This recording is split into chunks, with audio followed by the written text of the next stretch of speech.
this episode of INI9, I'm with Omar Abdullah, Chief Minister of Jammu and Kashmir, who's made a long trip from Jammu to Srinagar and shifted his darbar.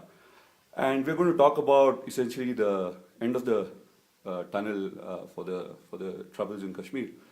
You know, I was at a very interesting and extraordinary seminar at the Badami Bagh cantonment last couple of days. And what I saw was young Kashmiri university students asking very difficult questions of the corps commander as well as the police chief about the measures that they've put in place, and they got very serious and candid responses. So to me that was extraordinary. You know, where else does this happen?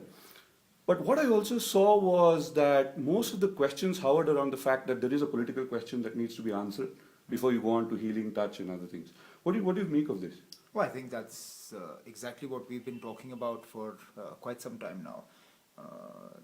Unlike, let's say, the Naxalite problem and other issues that this country is tackling, the insurgency in Jammu and Kashmir owes its existence to the politics of Jammu and Kashmir rather than the economy of Jammu and Kashmir.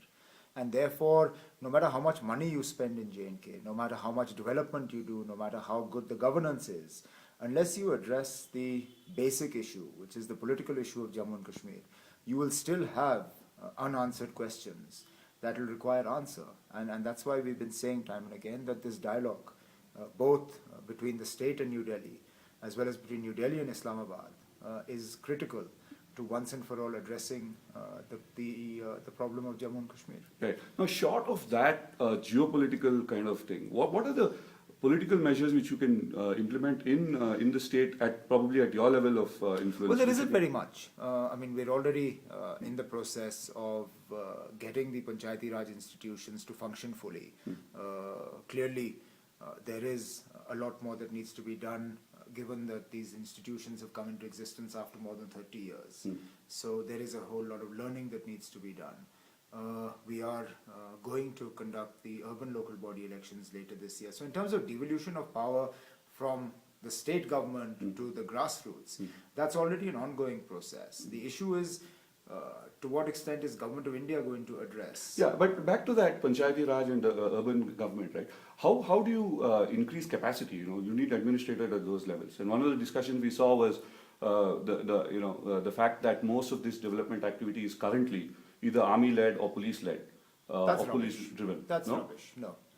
There is very little, if any, development activity that is police-led, and increasingly negligible levels of development activity that is army-led. I know the army would like to believe that they are at the forefront of everything that happens in Jammu and Kashmir, but that is not the case.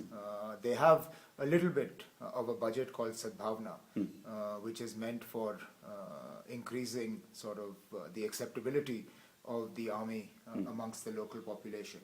But I think, as rude as this might sound, they tend to blow their own trumpet a bit too much on the development front. Right. But in terms of administrators on the ground, are you satisfied that you're on the right track? Well, as I said, Panchayati Raj institutions have come into existence after more than 30 years. Clearly, capacity building is not going to happen overnight. I mean, this is a generation of grassroots leaders that have not known what it is like to actually exercise power. And therefore, there will be mistakes made, lessons learned, and capacities developed over time. But it's not going to be an easy process, and it's not going to be an instant one either. Okay. Now let's get back to that most tricky of questions, Armed Forces Special Powers Act. What do you think is the reason why you've been arguing that you need to get it lifted, right? What's the main reason you would say? The improvement in the situation. See, I know the army often says that one peaceful summer is not an indicator of the direction. But I think what they fail to explain to people is that the Armed Forces Special Powers Act never came into existence because of law and order disturbances.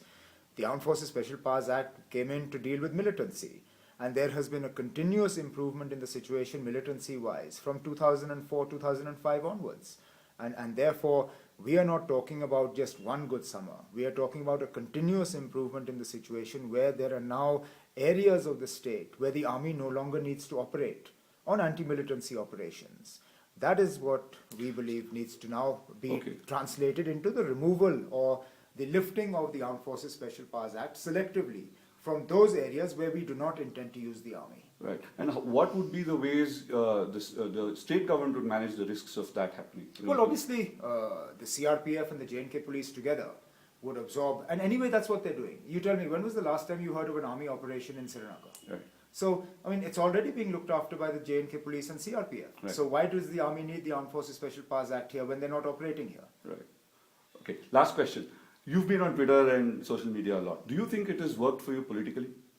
Well, it was never a political exercise. Okay.